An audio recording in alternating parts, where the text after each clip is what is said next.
Welcome back to Stocklabs for another market recap. We're into the month of November, just ended the week on the 4th. We had a FOMC quote unquote decision, which wasn't really much of a decision, but so Fed raised 75 bips and market tanked because most people were sort of setting themselves up to receive a message of a pivot or a softening of the language that the Federal Reserve has been using. But instead, Jerome came out and basically was the same, if not more hawkish than he has been all year. So the market, having um, having bet on a pivot, basically had to start revoking some of that expectation because, there hasn't been any indication from the Fed that any sort of pivot is coming, but participants keep trying to price it in and, more or less meme it into existence, that the Fed is going to do it. But, Jerome just keeps saying the same stuff over and over again, and people just keep getting disappointed over and over again. So that is kind of weird that people keep doing that, but that's where we're at. For the week, the performance was pretty bad for the Nasdaq, which led to the downside 6%. S&P had a bad week, down 3.3. The Dow was the outperformer, only down 1.5, and IWM small caps down 2.5. The emerging markets kind of blasted off. I think this ETF is heavily weighted towards China, so the Chinese stocks bounced really hard because it's another market where people are trying to front run the end of the zero COVID policy, whatever that even means. Nobody even knows what's going on in China, but sometimes, if nothing else is working in the market, you might as well take a shot on Chinese stocks, which is probably what a lot of the mentality was, especially towards the end of the week this past week. Other than that, okay, gold had a nice week, up 2%. Crude up 5%. I think people are starting to anticipate the U.S. kind of having to start refilling the SPR that they drained like relentlessly for months and months and months.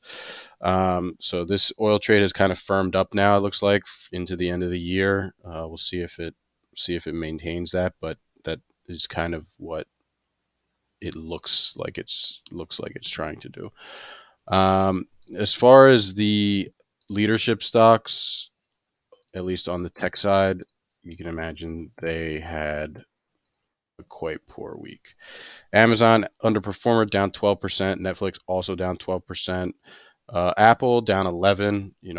Apple doesn't usually have these double-digit down weeks, but it kind of just, it kind of fit in with the rest of everything else.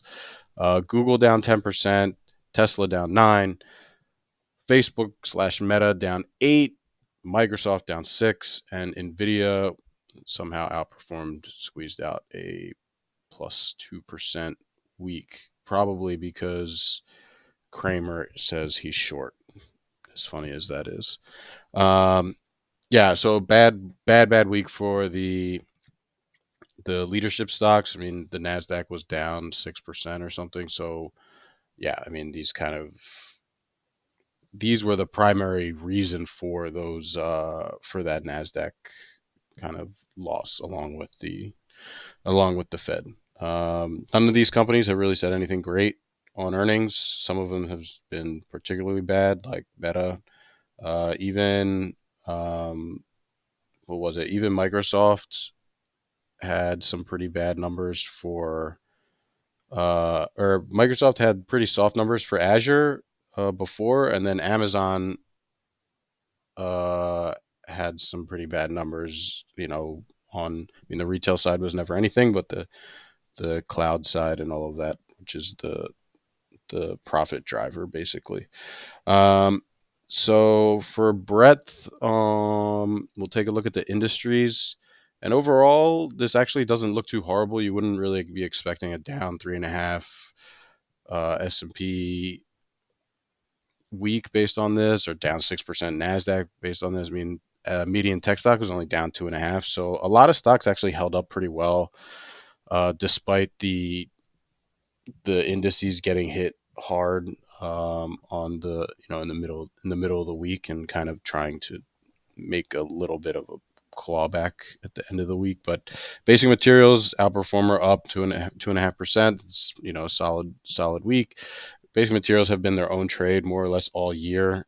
They don't really follow the overall market. A lot of these other ones are kind of just beta trades on the market. I mean, all of this stuff: consumer, financials, industrial, services, all basically flat. Okay, services a little worse, down 2%, but utilities flat. Tech down 2.5%. Healthcare down 4%. And on the subsectors, there's not a whole lot that's up over 5%, but you can see the stuff sort of that's floating to the top uh, is related to the inflation trade and commodity trade and all this stuff. So you have some industrial metals, you have oil and gas, steel, iron, silver. These sorts of things were the ones where the primary strength was, which is not really um, anything that you would read into for the overall market. Because the inflation trade has been, when the Fed said basically we have so much to do to fight inflation or whatever, that kind of gave people the green light to start buying all the commodity stuff back again, and not really worrying about recession type fears. We haven't gotten any recessionary data hardly either, so that keeps the Fed with their foot on the gas. On the downside, you can see it's a lot of the tech side of the market. Application software, worst performer, down almost 10%. A lot of these other ones: information technology, internet software services, business software services, all of this stuff is they used to be the high flyer stocks that commanded ultra premium valuations. All those valuations are getting re-rated way down, and that's even for the good, quote unquote good stocks in those sectors. If it's kind of just a middle of the road SaaS company, it's probably looks like it's going to zero basically, and it's either going to get bought for pennies of the dollar, or they're just going to, like they're going to have some negative cash flow that's just going to send them under. So yeah, I mean, it's bad time for the software stocks that are really struggling with the higher rates. Hawkish Fed and all of that stuff is not a time to be way overexposed to this to these sorts of sectors. So, but overall breadth for the market was not horrible, um, given the index performance. If we go to jump into screener for to see our breadth just by sort of market cap slices of the market, 1 to 5 billion, down 1.5%. Not too bad. Russell was down 2.5, I think. Mid caps 5 to 10 billion, down 1.6. So kind of the same thing. 10 to 50 billion, large caps only down 1%. So held up pretty well. 50 to 100 billion, actually up 0.2. So that's kind of interesting, but a lot, more or less a lot of strength outside of anything tech related. 50, or a lot of strength at anything non-tech that was in this sort of mega cap, large cap range. And then Terra Caps over 100 billion, down 1.34, because this is where all of those big dog tech companies live. So yeah, we've got on the upside, okay, some Chinese stuff, random stuff. And on the downside, all of the tech stuff. So Intuit, Salesforce, Adobe, Amazon, all of these ones that we already looked at. So pretty decent week breadth-wise for the overall market, even though the indices were not doing too well. For intelligence, we have this week it looks like there's not a whole lot to pick from. Okay, there's actually ultra short and ultra bullish ETFs for the Russell. So this is kind of, and the second bearish one, I'm just going to consider that kind of a wash. I mean, sometimes these 3x ETFs trade a little weird, and that causes the statistics that are being logged in the system to produce different signals that might not be 100% lined up with each other. So what else? We got real estate bear ETF, so bearish real estate, and we've got bullish gold miners. So not really a whole lot to pick from on the bullish side here. Basically gold miners and anti-real estate or bear real estate, which isn't giving us a whole lot of info for what the trend might be for the market this week. On the downside, we've got quite a bit of things. See the list, but nothing major. Okay, gold JDST I think is bear gold miners, but I'm not. I want to say it's bear gold miners, something gold miners. I have to look it up. Dow Jones Internet stocks bearish, so bear. I don't even know which Dow components are more internet related, but bearish internet stocks, bearish China, long online, short store. So this is kind of the anti brick and mortar trade. I'm not sure what the liquidity is like in this ETF. Probably not great. Ultra China. I think this is a bear ETF. Bearish China. Natty Gas bearish. Financials bearish. Clean energy bearish.